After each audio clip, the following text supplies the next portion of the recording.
नमस्कार साथियों, कैसे हैं आप लोग। उम्मीद करता हूँ अच्छे ही होंगे। स्वागत है आप सभी का दिशा स्टडी अड्डा में। और मैं बताना चाहूँगा आप लोगों को कि आज से हम शुरू कर रहे हैं UP DElEd BTC first semester में जो बाल विकास एवं सीखने की प्रक्रिया पहला प्रश्न पत्र है, उसका जो प्रीवियस ईयर पेपर 2016 है वो हम कराएंगे। और 2016 से 2024 तक के जितने भी पेपर हैं सारे सब्जेक्ट के मैं विस्तार से कराता जाऊँगा। तो इस क्लास में क्या है कि इस क्लास में जो हर साल के पेपर में सबसे ज़्यादा पूछे गए टॉपिक्स हैं और बार बार रिपीट होने वाले जो प्रश्न हैं उन पे मैं ज़्यादा जोर दूंगा ताकि आप लोग एग्ज़ाम में अच्छे से लिख सकें। तो ये यूथ कंपटीशन टाइम्स जो बुक है तो उसमें 2016 से 2024 के बीच में प्रीवियस ईयर पेपर दिया हुआ है। तो इसकी जो लैंग्वेज है कहीं कहीं पे काफ़ी कठिन है, जो कि एग्ज़ाम में हम लोगों को लिखने में थोड़ा प्रॉब्लम होती है, उसको हम समझ नहीं पाते हैं। तो वो जो थोड़ा हार्ड शब्द होंगे उनको मैं विस्तार से अच्छे से आपको समझा दूंगा ताकि आप सरल भाषा में एग्ज़ाम में लिख सकें। तो कृपया आप अपने पास एक पेन और कापी रखिएगा और जो भी मैं बताऊंगा कि जो भी शब्द हार्ड होंगे तो आप लोग लिख लीजिएगा। तो इससे क्या हो कि आप लोगों को प्रॉब्लम नहीं होगी एग्ज़ाम में लिखने में। तो याद रखिए कि यदि आप कॉन्सेप्ट समझोगे तो कोई भी पीवाई की मुश्किल नहीं होगी। तो अगर आप डीएलएड फर्स्ट सेमेस्टर की तैयारी कर रहे हैं तो यह सीरीज़ आपके लिए गेम चेंजर साबित होने वाली है। तो हो जाइए तैयार दोस्तों, पहला पेपर शुरू करते हैं 2016 से और धीरे धीरे पहुंचेंगे हम 2024 तक। यदि आपको वीडियो मददगार लगे तो लाइक, शेयर और सब्सक्राइब ज़रूर करें और बेल आइकन को प्रेस कर लें ताकि अगली क्लास की नोटिफिकेशन आपको तुरंत मिल जाए। तो चलिए शुरू करते हैं। क्वेश्चन नंबर पहला ऑब्जेक्टिव से शुरू करते हैं। तो पहला क्वेश्चन है कि बालक का विभाजन कितनी अवस्थाओं में किया जाता है। तो बालक का विभाजन 3 अवस्था में किया जाता है। पहला है शैशवावस्था और दूसरा बाल्यावस्था और तीसरा है किशोरावस्था। तो इस हिसाब से 3 अवस्थाएं ये दी हुई हैं कि पहली है शैशवावस्था जन्म से 6 वर्ष और दूसरा है बाल्यावस्था और तीसरा है किशोरावस्था। दोस्तों कहीं कहीं इसको विभाजन 5 अवस्थाओं में भी माना जाता है। तो पहली अवस्था हो जाएगी शैशवावस्था जो जन्म से लगभग 2 वर्ष तक होती है, और दूसरी हो जाएगी प्रारंभिक बाल्यावस्था यानी अर्ली चाइल्डहुड, ये 2 से 6 वर्ष तक होती है। और तीसरी हो जाएगी मध्य बाल्यावस्था मिडिल चाइल्डहुड यानी 6 वर्ष से 12 वर्ष तक। और चौथा किशोरावस्था एडोलसेंस 12 वर्ष से 18 वर्ष तक। और पाँचवीं आती है प्रौढ़ावस्था मतलब एडल्टहुड जो 18 वर्ष के बाद की होती है। तो ऑप्शन के हिसाब से आप लोग लगा दीजिएगा। तो इसमें बुक में दिया हुआ है 3, तो हम लोग 3 सही करेंगे। नेक्स्ट क्वेश्चन, बालकों को पूर्वजों से प्राप्त गुण कहा जाता है। तो इसको कहा जाता है आनुवंशिकता, यानी कि बालकों को पूर्वजों से जो गुण प्राप्त होते हैं तो उनको आनुवंशिकता कहा जाता है। या माता पिता एवं अन्य पूर्वजों के गुणों का संतानों में अवतरित होना ही आनुवंशिकता कहलाता है। नेक्स्ट क्वेश्चन, बुद्धि के समूह कारक सिद्धांत का प्रतिपादन किसने किया। तो बुद्धि के जो समूह कारक सिद्धांत है उसका प्रतिपादन किया था थर्स्टन ने।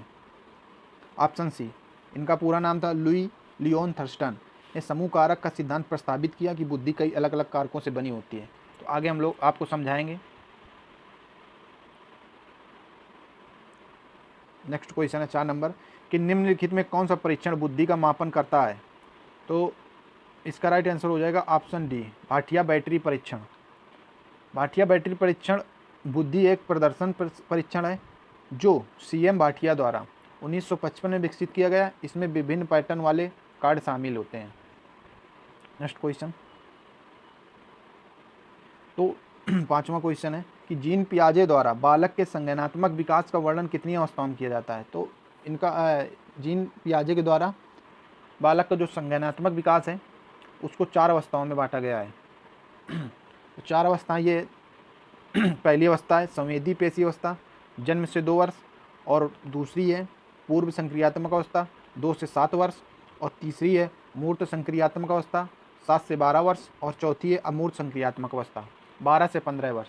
दोस्तों ये जो दिए हुए हैं क्वेश्चंस, यदि आप इनको अभी पढ़ लेंगे अच्छे से तो एक तो अभी आपको एग्ज़ाम में अच्छे नंबर ले आएंगे आप लोग, और इसके बाद आप लोग अगर सीटेट का भी देंगे तो सीटेट के इन्हीं सब सारे यहीं से सारे क्वेश्चंस बनते हैं, तो आप लोगों को दिक्कत नहीं होगी। नेक्स्ट क्वेश्चन है कि वह नवीन मानवीय योग्यता जिसके आधार पर वह किसी नवीन रचना या विचार को प्रस्तुत करता है, तो वह क्या कहलाती है? दोस्तों वह कहलाती है सृजनात्मकता। Option C. मतलब वह मानवीय योग्यता जिसके द्वारा व्यक्ति किसी नवीन रचना विचार को प्रस्तुत करता है, यह योग्यता सृजनात्मकता कहलाती है। तो सृजनात्मकता क्या होती है दोस्तों, मैं इसको आपको बता रहा हूँ आसान भाषा में। तो दोस्तों सृजनात्मकता क्रिएटिविटी यानी, तो सृजनात्मकता वह क्षमता है जिसमें व्यक्ति नई, मौलिक, उपयोगी और मूल्यवान विचार, समाधान या वस्तुएं प्रस्तुत करता है। ठीक है, मतलब इसको अगर आसान भाषा में समझें कि मान लीजिए कोई बच्चा है, जब वह खिलौनों से खेलते समय उन्हें नए ढंग से जोड़कर या कुछ नया बना देता है, जैसे वो बनाने वाले आते हैं ज्वाइन करने वाले, कि आप लोग उन बच्चे कुछ भी उनसे बना लेते हैं तो उनसे वो कुछ सीखता है। और यदि मान लीजिए कोई वैज्ञानिक है, साइंटिस्ट है, तो जब नया आविष्कार करता है, या कोई कवि या लेखक है, वह कविता लिखता है, कोई नई कहानी लिखता है, कोई चित्रकार है, वो कोई नया चित्र बनाता है, तो ये सब क्रिएटिविटी, सृजनात्मकता के अंतर्गत आते हैं। नेक्स्ट क्वेश्चन है कि व्यक्ति का संपूर्ण व्यवहार प्रतिमान जो उसकी समस्त विशेषताओं के योग को व्यक्त करता है, वह कहलाता है क्या? वह व्यक्तित्व कहलाता है। नेक्स्ट क्वेश्चन, टीएटी व्यक्तित्व परीक्षण का निर्माण किसने किया? तो वह किया था मरे एवं मॉर्गन ने। टीएटी व्यक्तित्व परीक्षण का निर्माण मनोवैज्ञानिक जो थे मुरे मॉर्गन ने किया था। तो टीएटी व्यक्तित्व परीक्षण क्या है, चलिए समझते हैं। तो टीएटी व्यक्तित्व परीक्षण को दोस्तों मैं विस्तार से समझाऊंगा, आप लोगों को बिल्कुल ध्यान से सुनिएगा, ताकि कभी लांग में भी आ जाए तो आप लोग आसानी से कर सको उसको। ठीक है, तो टीएटी जो होता है, तो टीएटी का फुल फॉर्म होता है दोस्तों थीमेटिक एब्जर्वेशन टेस्ट। तो यह जो होती है, यह एक प्रोजेक्टिव तकनीक है जिसे मनोवैज्ञानिक हेनरी मरे और क्रिस्टियाना मॉर्गन ने 1935 में विकसित किया जाता है। तो इसमें क्या किया जाता है कि मान लीजिए कोई व्यक्ति है, उसको कुछ अस्पष्ट अनक्लियर चित्र दिखाए जाते हैं और कहा जाता है कि वह उन चित्रों पर आधारित एक कहानी बनाए। तो मान लीजिए कोई चित्र दिखा दिया गया बच्चे को, तो वो उसमें बताया गया कि चित्र में क्या हो रहा है और क्या करने वाला, आगे क्या हो सकता है, क्या सोच रहा है। तो इसका जो उद्देश्य होता है, तो इस टेस्ट का उद्देश्य होता है कि व्यक्ति के अवचेतन मन यानी अनकॉन्शियस माइंड की जो इच्छाएं होती हैं, भय, संघर्ष, व्यक्तित्व की विशेषताएं, भावनाएं आदि सामने आ जाती हैं उसकी। ठीक है, मान लो किसी क्लास में मान लीजिए आप टीचर हैं, तो बच्चों को एक चित्र दिखाया गया। ठीक है, चित्र में आपने बना दिया मान लो बोर्ड में कि एक बच्चा अकेला खड़ा है और पास में एक किताब रखी है। ठीक है, तो मान लीजिए कोई बच्चा बनाएगा उस कहानी को कि पढ़ाई में अच्छा है और परीक्षा की तैयारी कर रहा है, और वही दूसरा बच्चा कहेगा ये बच्चा उदास है क्योंकि उसके दोस्त ने छोड़ दिया है, तमाम सारी चीज़ें। तो बच्चा अपने हिसाब से सोचता है। तो इससे पता चलता है कि स्टूडेंट का सोचने का तरीका और उसका व्यक्तित्व कैसा है। तो ये आप टीएटी में ऐसे जैसे मैंने बताया इसी प्रकार आप लिख सकते हो। नेक्स्ट क्वेश्चन होगा 9 नंबर कि अनुभव एवं प्रशिक्षण के कारण व्यवहार में होने वाला परिवर्तन कहलाता है। तो इसका ऑप्शन सी सही होगा, अधिगम। अधिगम यानी लर्निंग, कि मानव व्यवहार में अधिगम एक महत्वपूर्ण प्रक्रिया है। यह परिवर्तनों के एक विस्तार को संदर्भित करता है। अनुभव एवं प्रशिक्षण के कारण व्यवहार में होने वाला परिवर्तन ही अधिगम कहलाता है। जो भी थोड़ा हार्ड वर्ड होंगे तो मैं उनको समझाते चलूँगा, और फिर भी यदि ना भी समझ में आए आपको कुछ भी तो आप लोग कमेंट कर देना ताकि मैं उनको फिर से विस्तार से समझा सकूँ। नेक्स्ट क्वेश्चन है 10 नंबर कि बालक के कोषों एवं पेशियों में समय के साथ साथ होने वाला परिवर्तन जिसके कारण वह एक निश्चित समय पर कोई कार्य कर सकता है, वो क्या कहलाता है? वह कहलाता है परिपक्वता। यानी कि जैसे जैसे आपकी एज बढ़ेगी वैसे वैसे आपके अंदर चीज़ों को सही तरीके से करने की क्षमता भी आती जाएगी। तो बालक के कोषों एवं पेशियों में समय के साथ साथ होने वाले परिवर्तन जिसके कारण वह एक निश्चित समय पर कोई कार्य कर सकता है, परिपक्वता कहलाती है। नेक्स्ट क्वेश्चन, थार्नडाइक ने सीखने से संबंधित मुख्य कितने सिद्धांतों का प्रतिपादन किया है? मतलब कोई चीज़ आपको सीखनी है तो जो थार्नडाइक थे वैज्ञानिक, उन्होंने 3 सिद्धांत बताए थे। वो थे कि तत्परता का नियम, अभ्यास का नियम, प्रभाव का नियम।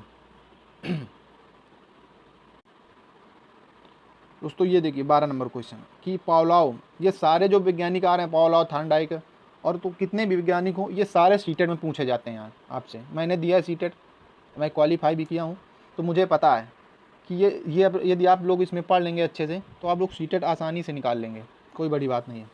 तो 12 नंबर क्वेश्चन है कि पावलोव ने अपने सीखने के सिद्धांत का प्रतिपादन किसके ऊपर प्रयोग करके किया है? तो उन्होंने किया था कुत्ते पर। पावलोव ने जो अपने सीखने के सिद्धांत है वो कुत्ते के ऊपर प्रयोग करके देखा था। नेक्स्ट क्वेश्चन, और जो थॉर्नडाइक थे उन्होंने अपने सीखने के सिद्धांत का प्रतिपादन किसके ऊपर किया था? तो उन्होंने किया था बिल्ली के ऊपर। थॉर्नडाइक ने अपने सीखने के सिद्धांत का प्रतिपादन जो भूखी बिल्ली के ऊपर प्रयोग करके मतलब किया था उन्होंने। नेक्स्ट क्वेश्चन है, कोयलर के सीखने के सिद्धांत को किस नाम से जाना जाता है? तो यह जाना जाता है ऑप्शन ए पूर्ण आकृति समग्र सिद्धांत के नाम से। तो कोयलर के सीखने के सिद्धांत को पूर्ण आकृति समग्र सिद्धांत के नाम से जाना जाता है। गेस्टाल्ट का अर्थ है कि समग्र रूप। गेस्टाल्टवादियों का मानना है कि व्यक्ति किसी वस्तु या अवधारणा को आंशिक रूप से नहीं बल्कि पूर्ण रूप से सीखता है, अतः इसे संपूर्णवाद भी कहा जाता है। नेक्स्ट क्वेश्चन है कि व्यक्ति की वह मनोस्थिति जिसके द्वारा वह विभिन्न परिस्थितियों में सामाजिक और व्यक्तिगत समायोजन करने में समर्थ होता है, वह कहलाता है। तो वह कहलाता है समंजन। यानी कि व्यक्ति की वह मनोस्थिति जिसके द्वारा वह विभिन्न परिस्थितियों में सामाजिक और व्यक्तिगत समायोजन करने में समर्थ होता है, उसे समंजन कहते हैं। लघु उत्तरी स्टार्ट हो गया 16 नंबर क्वेश्चन से, तो लघु उत्तरी करते हैं। तो बाल विकास के अंतर्गत बाल्यावस्था की अवधि कौन सी मानी जाती है? तो जो बाल्यावस्था की अवधि मानी जाती है वो 6 वर्ष से 12 वर्ष तक मानी जाती है। शिक्षाविदों ने इसे प्रारंभिक विद्यालय की आयु कहा है। नेक्स्ट क्वेश्चन है कि अशिक्षित व्यक्ति बालकों की बुद्धि का मापन किस परीक्षण से करते हैं? मतलब जो व्यक्ति पढ़े लिखे नहीं होते हैं, अशिक्षित होते हैं, वो किस प्रकार से करते हैं? तो वो करते हैं कि बालकों की बुद्धि का मापन अशाब्दिक बुद्धि परीक्षण से करते हैं। अशाब्दिक बुद्धि परीक्षण मतलब कि तो इसमें क्या होता है दोस्तों, अशाब्दिक बुद्धि परीक्षण में कि इसको बोलते हैं नॉन वर्बल इंटेलिजेंस टेस्ट। यानी कि अशाब्दिक बुद्धि परीक्षण ऐसा परीक्षण है जिसमें शब्दों या भाषा का प्रयोग नहीं होता है। इसमें चित्र, प्रतीक, आरेख या आकृतियाँ, पजल या बॉक्स का उपयोग किया जाता है। तो इसका उद्देश्य है कि व्यक्ति की जो बुद्धि है वो तर्क शक्ति और समस्या समाधान क्षमता को भाषा से स्वतंत्रतापूर्वक मापना। ठीक है, तो एग्ज़ाम में आप लोग ऐसे लिख सकते हैं कि यदि आ जाए कि अशाब्दिक बुद्धि परीक्षण के बारे में लिखिए, तो आप लोग लिख दीजिएगा कि अशाब्दिक बुद्धि परीक्षण वे परीक्षण हैं जिनमें भाषा का प्रयोग नहीं होता है, बल्कि चित्रों, प्रतीकों व आकृतियों के माध्यम से व्यक्ति की बुद्धि, तर्क शक्ति एवं समस्या समाधान क्षमता का आकलन किया जाता है। ऐसे आप लोग लिख सकते हो। नेक्स्ट क्वेश्चन है 18 नंबर कि बालक के संवेगात्मक विकास से संबंधित विकासात्मक सिद्धांत का प्रतिपादन किसने किया? तो इसका प्रतिपादन किया था विलियम मैकडूगल ने। तो बालक के संवेगात्मक विकास से संबंधित विकासात्मक सिद्धांत का प्रतिपादन विलियम मैकडूगल ने किया था। नेक्स्ट क्वेश्चन होगा कि जीन पियाजे द्वारा प्रतिपादित बालक के संज्ञानात्मक विकास से संबंधित तीसरी अवस्था क्या कहलाती है? तो जो बालक की तीसरी अवस्था कहलाती है जीन पियाजे द्वारा, अभी मैंने क्लियर किया था ऑब्जेक्टिव में, कि प्रतिपादक बालक के संज्ञानात्मक विकास से संबंधित तीसरी अवस्था मूर्त संक्रियात्मक अवस्था कहलाती है, जिसे प्रत्यक्ष या स्थूल संक्रियात्मक अवस्था भी कहा जाता है। यानी कि मूर्त संक्रियात्मक अवस्था भी कह सकते हो और उसको स्थूल संक्रियात्मक अवस्था भी आप लोग कह सकते हो। तो ये किस एज से किस एज तक होती है, आप लोग कमेंट करके ज़रूर बताना।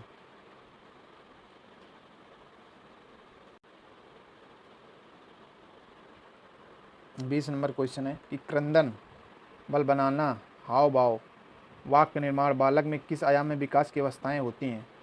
तो ये सारी अवस्थाएं जो होती हैं तो ये शैशवावस्था में होती हैं।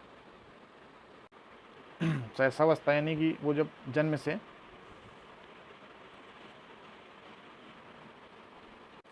तो जो बच्चा छोटा होता है जन्म से तो क्रंदन करता है, यानी कि बच्चा रोता है। जैसे उसको शैशवावस्था में ये सारी चीज़ें करता है बच्चा। जैसे बच्चा भूखा है तो रोकर संकेत देता है। मान लीजिए कोई खिलौना आपने उसको दिया और आपने छीन लिया उसको, तो वो रोकर दुख व्यक्त करता है। तो यदि उसको कोई भी हेल्थ इशू है या कुछ भी कहीं दर्द हो रहा है तो वो रोना शुरू कर देता है।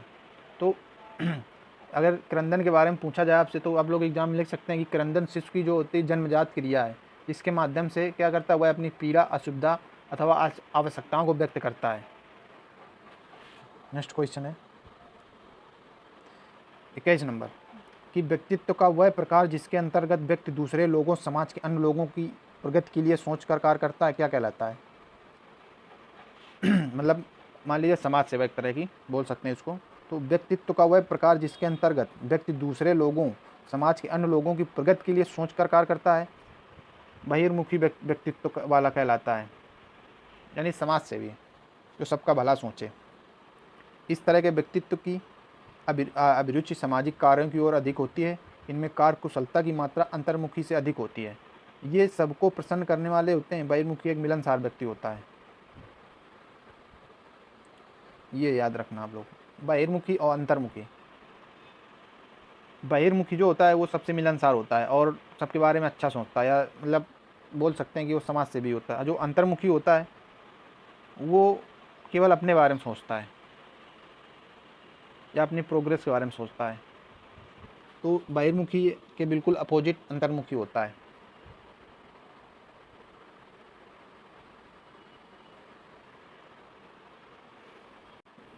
देखिए आ गए दोस्तों ये लॉन्ग में, अभी मैंने डिस्कस किया था इसको। इस CAT का निर्माण किसने किया? यानी कि बाल संप्रत्यय परीक्षण, चिल्ड्रेंस एप्रिसिएशन टेस्ट, जिसका प्रतिपादन लियोपोल्ड बेलाग ने किया। यह 11 वर्ष तक के बच्चों के लिए उपयोगी होता है। इसमें प्रयुक्त कार्ड की संख्या 10 होती है। इसमें जानवरों के चित्र बने होते हैं। नेक्स्ट क्वेश्चन है कि स्टेनले हॉल ने किशोरावस्था को कौन सी अवस्था कहा है? तो किशोरावस्था लैटिन शब्द अडोले सेरे से आया है। जो किशोरावस्था शब्द है वो लैटिन शब्द अडोले सेरे से आया है, जिसका अर्थ है परिपक्व होने के लिए बढ़ना। यह एक अवस्था है जो 12 वर्ष से 19 वर्ष के बीच है। 12 वर्ष से 18 वर्ष के बीच में मान सकते हैं, या 12 वर्ष से 19। इनके माध्यम से जो स्टेनले हॉल वैज्ञानिक थे, इन्होंने 12 वर्ष से 19 वर्ष के बीच बताया है। तो स्टेनले हॉल किशोरावस्था में वैज्ञानिक अनुसंधान के पिता के अनुसार किशोरावस्था अधिक तनाव और तूफान की अवस्था होती है। मतलब किशोरावस्था में आपके साथ बहुत ही तनाव हो सकता है और इसको तूफान की अवस्था भी बोल सकते हैं। तो किशोरावस्था चलिए हम समझा देते हैं आपको क्या होती है। तो किशोरावस्था को समझते हैं दोस्तों। तो किशोरावस्था दोस्तों यह अवस्था बचपन और जो वयस्कता यानी 18 साल के बीच की अवस्था है, ठीक है। तो इसमें शारीरिक और मानसिक और भावनात्मक और सामाजिक परिवर्तन बहुत तेज़ी से होते हैं। तो इसमें पहचान यानी आइडेंटिटी और बनाने और स्वतंत्रता पाने की कोशिश रहती है। तो इसमें क्या होता है कि ये वो उम्र होती है दोस्तों जो 12 वर्ष से 18 साल तक के बीच की होती है, जहाँ शरीर भी बदलता है और दिमाग भी बदलता है, और मूड तो हमारा दिन में लगभग 10 बार बदलता है। इस समय क्या करते हैं कि लड़के शीशे के सामने बाल बनाते हैं और लड़कियां डायरी में वगैरह वगैरह कि बेस्ट फ्रेंड फॉरएवर जैसा लिखती हैं। और क्या है, माँ बाप सोचते हैं कि हमारा बच्चा बिगड़ गया है। हालांकि वो उम्र की एक अवस्था होती है, सभी बच्चे करते हैं। तो उसमें क्या है कि इसमें मतलब माता पिता को बच्चों को थोड़ा गुस्से में नहीं, मतलब बिल्कुल आराम से बैठा कर समझाया जाता है, ताकि इसी अवस्था में बच्चे सबसे ज़्यादा गलत कार्य करते हैं या आपराधिक गतिविधियों में शामिल होते हैं। तो इनको ध्यान भी देना होता है। तो ये किशोरावस्था के अंतर्गत आते हैं सारे दोस्तों। इसमें क्या है कि इसमें बच्चे निर्णय नहीं ले पाते हैं सही या गलत का। उनको जो सही लगता है वो कर देते हैं। मान लीजिए किसी को अपना हीरो बनाना है तो वो हीरो बना लेंगे कि मैं इसी तरीके रहूँगा, इसी तरीके कपड़ा पहनूंगा, इसी तरीके समाज में कार्य करूँगा, जबकि इसका हकीकत से कोई लेना देना नहीं होता है। तो ये किशोरावस्था होती है।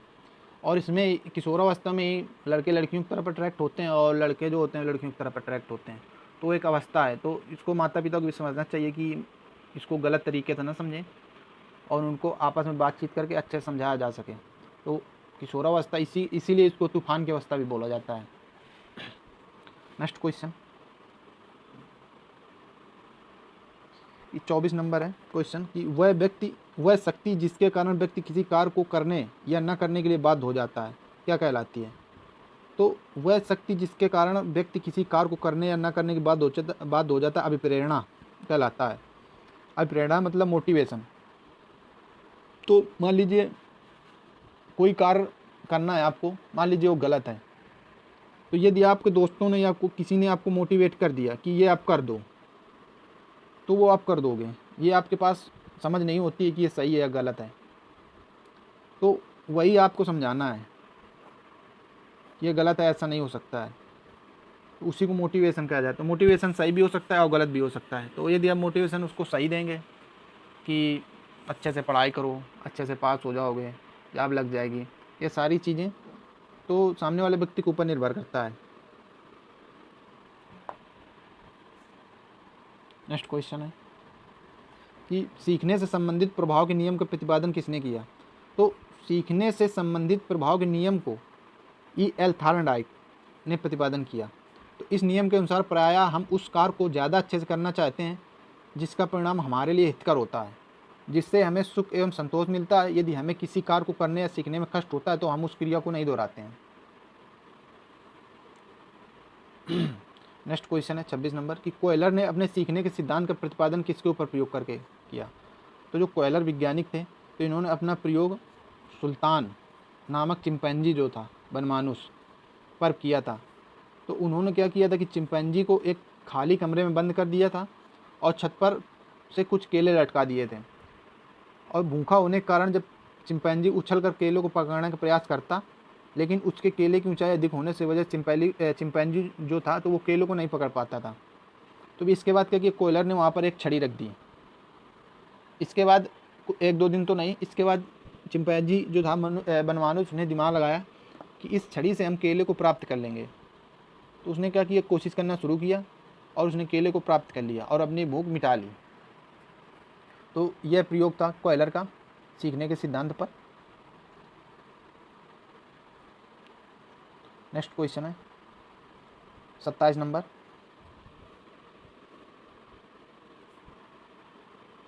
कि पावलोव द्वारा अपने प्रयोग में पहले घंटी बजती थी फिर भोजन दिया जाता था। यह प्रक्रिया कई बार होने पर अंत में क्या पाया गया?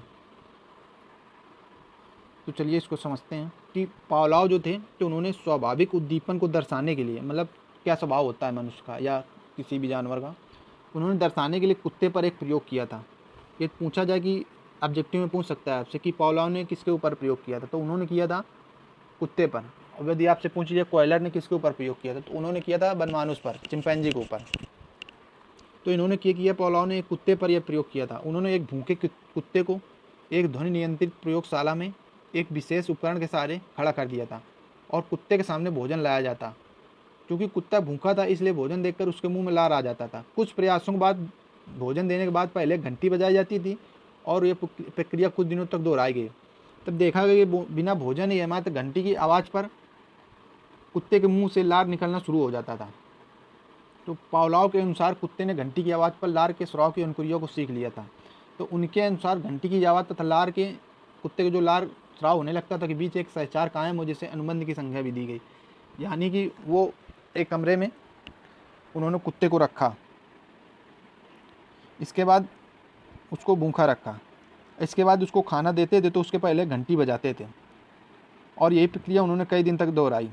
तो उन्होंने क्या किया कि उन्होंने कुछ पाया कि जब भी पहले वो घंटी बजा देते थे तो कुत्ते के मुंह में लार आ जाती थी। तो इस प्रक्रिया से उन्होंने सीखने के सिद्धांत को बताया। आपको मान लीजिए सामने इमली है, आपने उसको देखा तो आपके मुंह में लार स्वाभाविक आ जाएगी। तो इसी तरह होता है जानवरों में दोस्तों।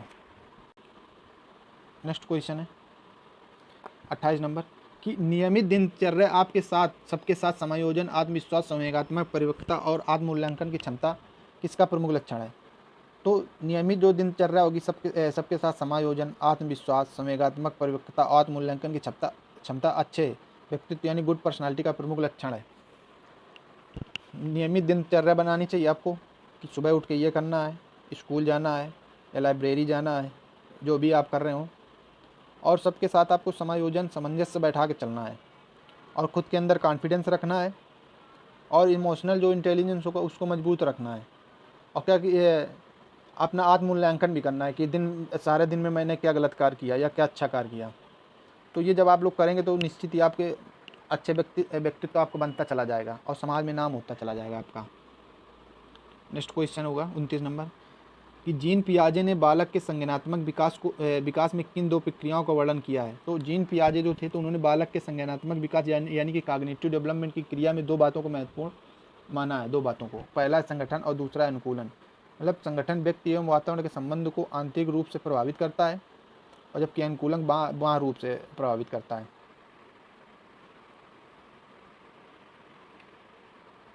30 नंबर क्वेश्चन दोस्तों कि पूर्व ज्ञान और विषय वस्तु, शारीरिक स्वास्थ्य व परिपक्वता, मानसिक स्वास्थ्य व परिपक्वता, अधिगम की इच्छा व प्रेरणा यानी लर्निंग की इच्छा और मोटिवेशन आदि किसे प्रभावित करने वाले कारक माने जाते हैं।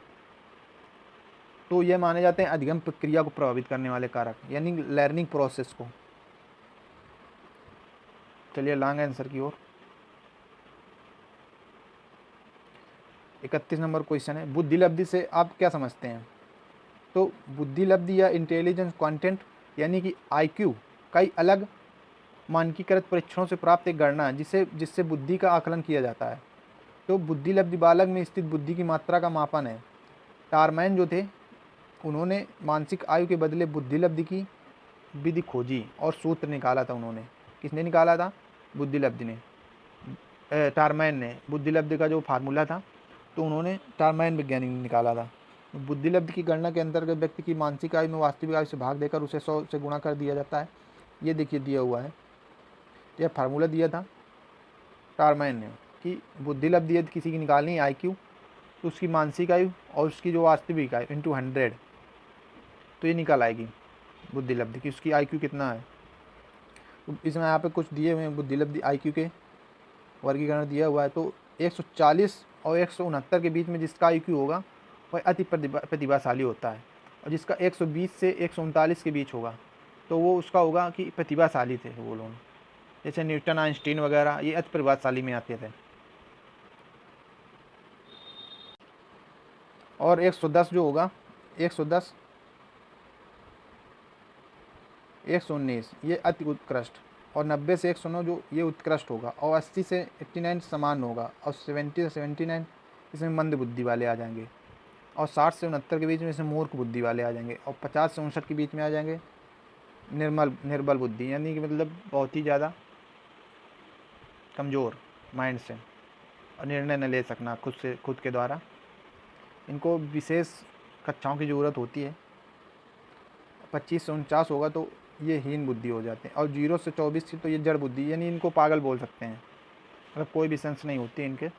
तो आप लोग कमेंट कर दीजिए कि आप लोग किस आईक्यू लेवल के अंतर्गत आते हैं, मंद में आते हैं कि समान में आते हैं, कि उत्कृष्ट में आते हैं कि अति उत्कृष्ट में आते हैं। हालांकि मोस्टली लोग सामान्य में आते हैं। नेक्स्ट क्वेश्चन,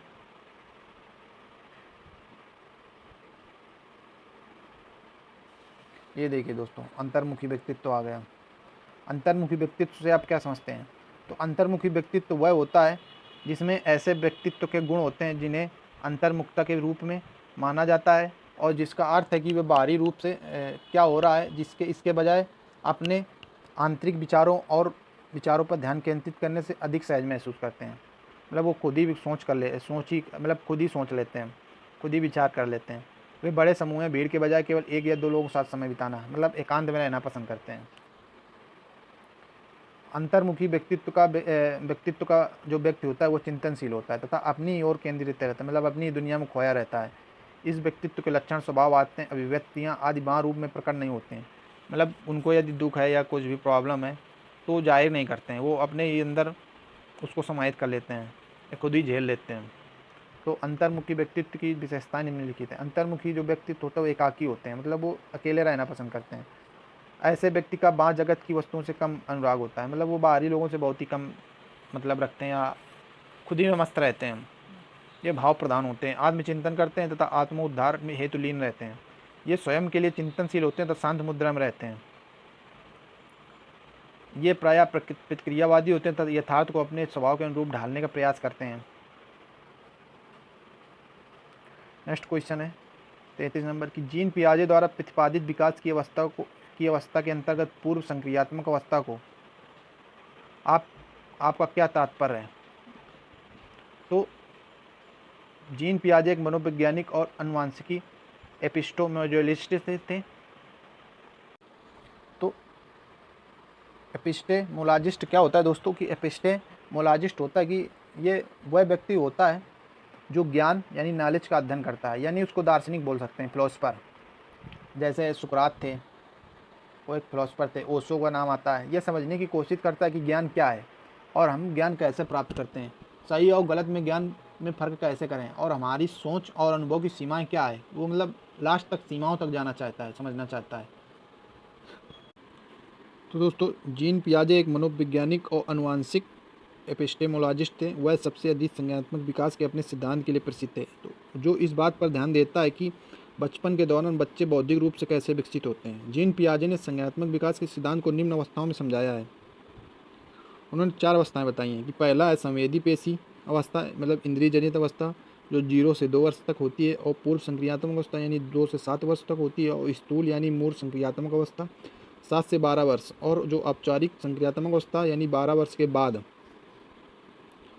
पूर्व संक्रियात्मक अवस्था होती है कि इस अवस्था में दूसरे के संपर्क में खिलौने से अनुकरण के माध्यम से बच्चा सीखता है, यानी खिलौने की आयु इस अवस्था को कहा जाता है। यानी जो पूर्व संक्रियात्मक अवस्था होता है उसको खिलौने की अवस्था भी कहा जाता है। यानी शिशु गिनती गिनना, रंगों को पहचानना, वस्तुओं को क्रम से रखना, हल्के भारी का ज्ञान होना, वस्तु स्थायित्व का भाव जागृत होना, निर्जीव वस्तुओं में सजीव चिंतन करने लगना, इसे जीववाद कहा जाता है।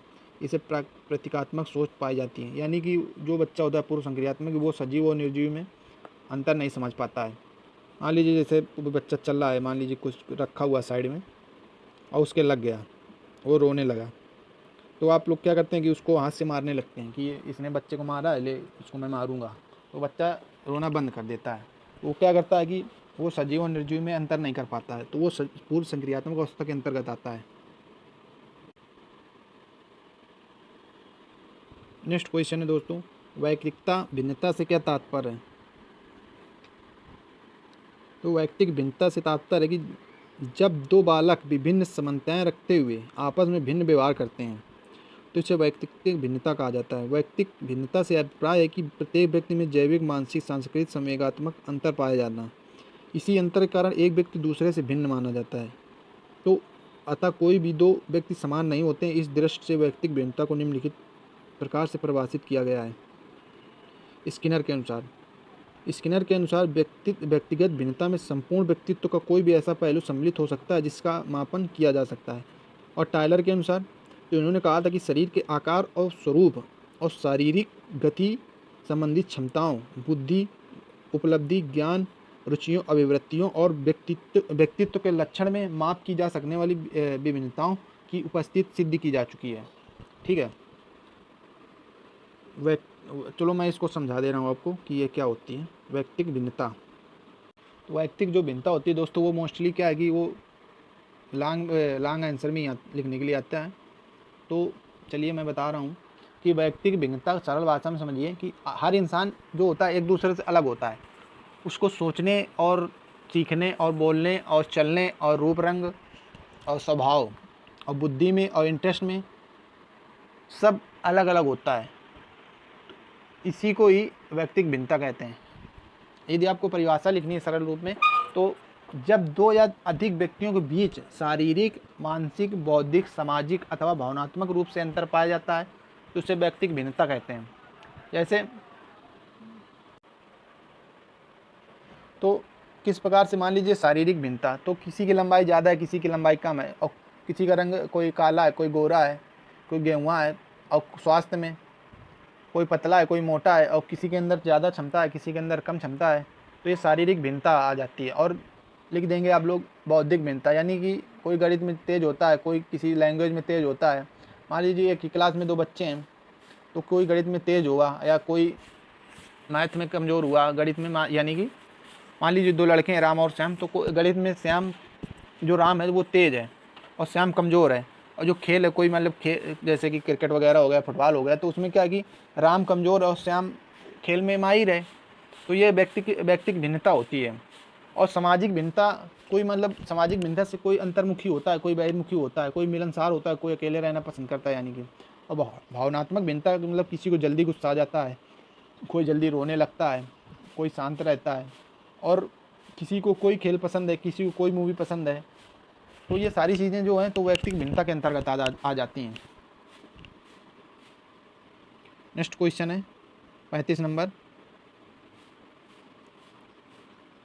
कि कल्पना से आप क्या समझते हैं। तो वस्तु का प्रत्यक्षीकरण मानव मस्तिष्क में प्रतिमाओं को स्थापित करता है, वह इन प्रतिमाओं में परिवर्तित करके नवीनता उत्पन्न कर देता है। इसी नवीनता का नाम कल्पना है।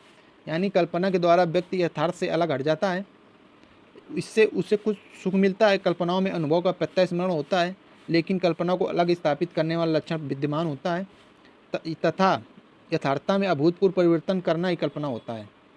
कल्पना को स्पष्ट करने के निम्न परिभाषाएं दी है। तो कल्पना को जो है तो वुडवर्थ ने कल्पना जो वुडवर्थ के अनुसार, तो इनके कथन है ये, तो ये भी आप लोग याद कर लीजिएगा, थोड़ा रट्टा मार लीजिएगा। बाकी मैं इसको सरल भाषा में बता दूंगा तो उसी लैंग्वेज में लिख देना आप। और बाकी जो ये वैज्ञानिक है तो इनके क्या है, मनोवैज्ञानिक, तो ये जो इनके कथन है तो एक दो याद कर लेंगे ना, तो आंसर में आप लोग बीच में लास्ट में लिख दीजिएगा स्टार्टिंग में। तो उससे क्या है कि आकर्षक लगने लगता है थोड़ा उत्तर, तो थोड़ा एग्जामिनर जो होता है वो अच्छे नंबर दे देता है। तो वुडवर्थ ने कहा था कि कल्पना मानसिक हस्त व्यापार है। जब कोई पूर्व यथार्थ तथ्यों का व्यक्तिगत स्मरण करता है तो वह कल्पना प्रदर्शित करता है। और मैकडूगल ने क्या कहा था, मैकडूगल के अनुसार कल्पना दूरस्थ वस्तुओं के संबंध का चिंतन है। मतलब हम किसी के बारे में सोचते हैं, मान लीजिए कोई काम करना है, हमको कुछ भी करना है, तो उसके बारे में पहले कल्पना करते हैं। मान लीजिए कहीं आपको जाना है किसी आउट ऑफ सिटी या दूसरे स्टेट, तो पहले आप कल्पना करेंगे कि मुझे यहाँ से जाना है, ये ट्रेन पकड़नी है, ऐसे जाएंगे, वहाँ ये करेंगे, ये घूमेंगे, अपना जो भी काम करेंगे, तो वो सारी चीज़ें कल्पना के अंतर्गत आ जाती हैं। नेक्स्ट क्वेश्चन है अनुकरण द्वारा सीखना से आपका क्या तात्पर्य है। तो अनुकरण का आगे समानता, अनुकरण का अर्थ है कि किसी कार्य या वस्तु की नकल करना, मतलब अनुकरण करना का सीखना हो जाता है, अनुकरण द्वारा सीखना। तो हमारे दैनिक जीवन में अनुकरण एक साधारण सी बात है, जैसे बस स्टॉप में बस को आते देखकर दौड़ना, लाइन में लगना आदि। इसी प्रकार वे सभी कार्य जो व्यक्ति चेतन या चेतन अवस्था में दूसरों के कार्यों के अनुसार करते हैं अनुकरण कहलाते हैं। तो अनुकरण से मतलब ये है कि हमको अच्छे लोगों का अनुकरण करना है, ऐसा नहीं कि गलत लोगों का अनुकरण करना है। कोई चरस गांजा पी रहा है, सिगरेट पी रहा है, तो उसका हम भी अनुकरण कर लें, वो गलत में आ जाएगा। तो हमने अच्छे लोगों का अनुकरण करना है। मीड के अनुसार, तो मीड के अनुसार उन्होंने कहा था कि दूसरे व्यक्ति के कार्यों व्यवहारों को जानबूझकर अपनाना अनुकरण कहलाता है। और रायबर्न के अनुसार अनुकरण दूसरे व्यक्ति के बाहरी व्यवहार की नकल है, इन्होंने कहा था रायबर्न ने। तो सीखने की प्रभावशाली विधियों में छात्रों के अनुकरण द्वारा सीखने को महत्वपूर्ण स्थान प्रदान किया जाता है। तो इसलिए बोला जाता है कि बच्चा जो होता है तो अनुकरण से ही सीखता है। जो छोटा बच्चा होता है वो मोस्टली अनुकरण से सीखता है कि जैसा घर में माहौल होगा, जैसा माँ बाप करेंगे, जैसे वो लोग आपस में बात करेंगे, तो बच्चा उसी प्रकार सीखता है। यदि आप दूसरों की रिस्पेक्ट करेंगे तो वो भी बच्चा देख के सीखेगा कि माँ बाप दूसरे की रिस्पेक्ट कर रहे हैं तो हम भी ऐसे करें। यदि आप लोग दूसरों की बुराई करेंगे बच्चे के सामने तो वो बुराई भी करना सीख जाएगा। इसलिए घर का माहौल ऐसा रखें कि बच्चा अनुकरण करके जो छोटा बच्चा वो आपसे सीखे। नेक्स्ट क्वेश्चन है 37 नंबर कि सीखने के तत्परता के नियम से आपका क्या आशा है। तत्परता का नियम होगा कि इस नियम का अभिप्राय यह है कि यदि हम किसी कार्य को सीखने के लिए तैयार होते हैं तो हम उसे शीघ्र ही सीख लेते हैं। यानी कि आपको मान लीजिए कोई चीज़ सीखनी है, आपने मन बना लिया, आपने सोच लिया कि मुझे करना ही है, तो फिर आप लोग उसको सीख लेंगे। यदि आपका मन ही नहीं है तो फिर आप नहीं सीख पाएंगे। तो तत्परता में कार्य करने की इच्छा निहित रहती है। यदि बालक में गणित के प्रश्न करने की इच्छा है तो वह उनको करता है, अन्यथा नहीं करता है। इतना ही नहीं, तत्परता के कारण वह उनको अधिक शीघ्रता और कुशलता से करता है। तत्परता उसके ध्यान को कार्य पर केंद्रित करने में सहायता करती है, जिसके फलस्वरूप वह उसे उत्पन्न करने में सफल होता है।